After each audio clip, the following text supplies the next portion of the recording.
కోడి మేకలాగా గోవు కూడా జంతువే కదా, అలాంటప్పుడు దాన్ని కోసుకుని తింటే తప్పేంటి అని అడ్డంగా వాదిస్తున్న ఓ అజ్ఞానులారా, గోవు కూడా జంతువే, కానీ ప్రపంచంలో మరే జంతువుకు లేని, చివరకు మనిషిగా పుట్టిన నీకు నాకు కూడా లేని చాలా ప్రత్యేకతలు గోవుకుంది.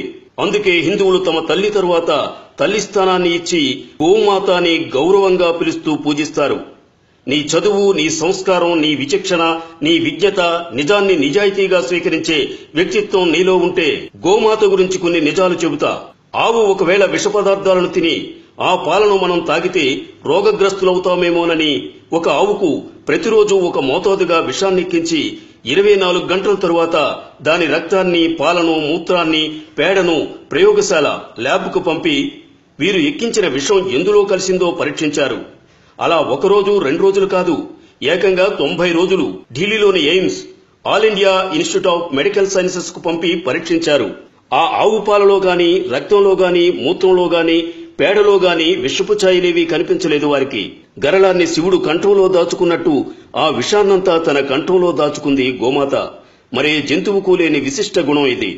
ప్రాణవాయువును పీల్చుకుని ప్రాణవాయువును వదిలే ఏకైక ప్రాణి. విషాన్ని హరించే గుణం ఆవు పాలకుంది. వైద్య శాస్త్రానికే అర్థం కాని రోగాలను సైతం తన మూత్రంతో తరిమి కొట్టగల శక్తి గోమాతది. ఆవు నెయ్యి, బియ్యం రెండూ కలిపి వేడి చేస్తే ఇథిలిస్ ఆక్సైడ్, ప్రోపలిస్ ఆక్సైడ్ అనే శక్తివంతమైన వాయువులు విడుదలవుతాయి. కృత్రిమ వర్షాన్ని కురిపించడానికి ప్రోపలిస్ ఆక్సైడ్ శ్రేష్టమైనది. గోమూత్రం ప్రపంచంలోనే సర్వోత్తమమైన కీటకనాశిని. గోవు పేడ, మూత్రం ద్వారా తయారయ్యే మందులతో ఉదరకోశ వ్యాధులను నయం చేయవచ్చు. ఇళ్లను, వాకిళ్లను ఆవు పేడతో అలికితే రేడియో ధార్మిక కిరణాల నుండి మనల్ని కాపాడుకోవచ్చు. ఆవు పేడలో కలరా వ్యాధిని వ్యాపింపజేసే క్రిములను నాశనం చేసే శక్తి ఉంది. 1 తులం నెయ్యిని అగ్ని యజ్ఞంలో వాడితే 1 టన్ను ప్రాణవాయువు, ఆక్సిజన్ ఉత్పత్తి అవుతుంది. గోమూత్రం గంగాజలమంత పవిత్రమైనది. గోరక్షణ వల్లనే మన జాతి, మన ధర్మం రక్షింపబడును. గోరక్షణ స్వరాజ్య సముపార్జన కంటే ఏమాత్రం తక్కువ కాదు. గాంధీజీ. ఆవు పాలలో రసాయస్, ఆవు నెయ్యిలో అమృతం ఉంది. దాని మాంసం తింటే రోగిష్ఠులవుతారు. మహమ్మద్ ప్రవక్త. 1 గోవును చంపితే 1 మనిషిని చంపినట్టే. యేసుక్రీస్తు. గో క్షీరము గొప్ప మందు, దాని నెయ్యి గొప్ప ఆరోగ్యప్రదాయిని, దాని మాంసం రోగకారకము. హజరత్ మహమ్మద్.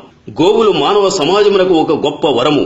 ఎక్కడ గోవులు చక్కగా పోషించబడుచూ రక్షింపబడునో ఆ దేశపు భూములు గొప్పగా నుండును, గృహములు ఉన్నతి చెందును, నాగరికత పురోగమించును.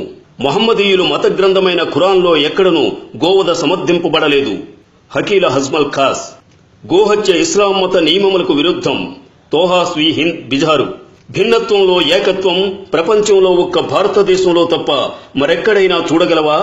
నువ్వు హిందువైనా, ముస్లిమైనా, క్రిస్టియన్ అయినా నా దేశంలో ఉన్నంత వరకు భారతీయుడివి. నా దేశ సంస్కృతి సంప్రదాయాలను గౌరవించడం నీ ధర్మం. స్వేచ్ఛ అంటే నీకు నచ్చినట్టు బ్రతకడం కాదు, నీ ఈ దేశం మెచ్చేటట్టు బ్రతకడం. వందే మాతరం. దయచేసి ఈ పోస్టును తప్పకుండా షేర్ చేయండి. Like and subscribe Eagle Media Works.